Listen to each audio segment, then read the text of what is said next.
Selamat sore semuanya. Halo, perkenalkan nama saya Samanda Tesalonika dari Direktorat Sistem dan Strategi Pengelolaan Sumber Daya Air, Direktorat Jenderal Sumber Daya Air.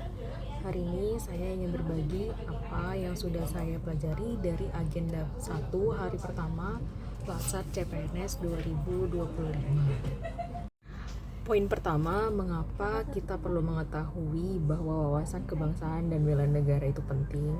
Karena wawasan kebangsaan dan bela negara adalah fondasi penting bagi kita sebagai calon aparatur sipil negara.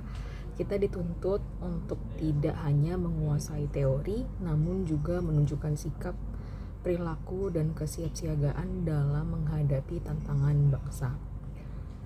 Dari materi yang saya pelajari, saya menyadari bahwa wawasan kebangsaan memberi kita landasan untuk memahami jati diri bangsa.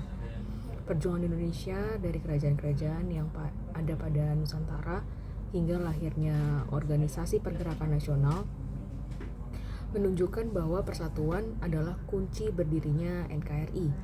Tanpa wawasan kebangsaan, kita mudah terpecah seperti contoh beberapa negara lain yang bubar karena hilangnya rasa persatuan. Perjuangan itu akhirnya melahirkan kesadaran untuk bersatu, dan inilah yang menjadi dasar berdirinya Negara Kesatuan Republik Indonesia. Poin kedua, kita harus mendalami nilai-nilai bela negara, yaitu cinta tanah air, sadar berbangsa dan bernegara, setia pada Pancasila, rela berkorban, dan memiliki kemampuan awal dalam menjaga negara. Nilai-nilai inilah yang harus melekat pada diri setiap ASN. Bela negara tidak hanya berarti angkat senjata, bela negara dimulai dari hal kecil seperti disiplin, kerjasama, kepedulian, hingga rela berkorban demi kepentingan bersama. Poin selanjutnya terdapat pembahasan tentang tantangan kebangsaan masa kini, seperti masih adanya ketidaksepakatan terhadap ideologi Pancasila, kesenjangan sosial, hingga ancaman disintegrasi.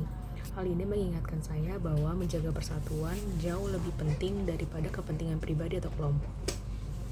Dari modul 3, saya belajar bahwa kesiapsiagaan bela negara tidak hanya soal fisik, tapi juga kesiapan mental dan sosial. Artinya, setiap hari kita harus siap menghadapi perubahan, bekerja dengan disiplin, berkolaborasi, dan berkontribusi untuk bangsa. Terakhir, saya menyadari bahwa peran teknologi digital juga sangat penting. Media sosial dan platform digital bisa menjadi sarana untuk menyebarkan toleransi, memperkuat persatuan, dan menanamkan kembali nilai-nilai kebangsaan. Jadi wawasan kebangsaan dan bela negara penting karena keduanya membuat kita sadar siapa kita, dan kita perlu menjaga persatuan dan memastikan Indonesia tetap berdiri kokoh. Terima kasih.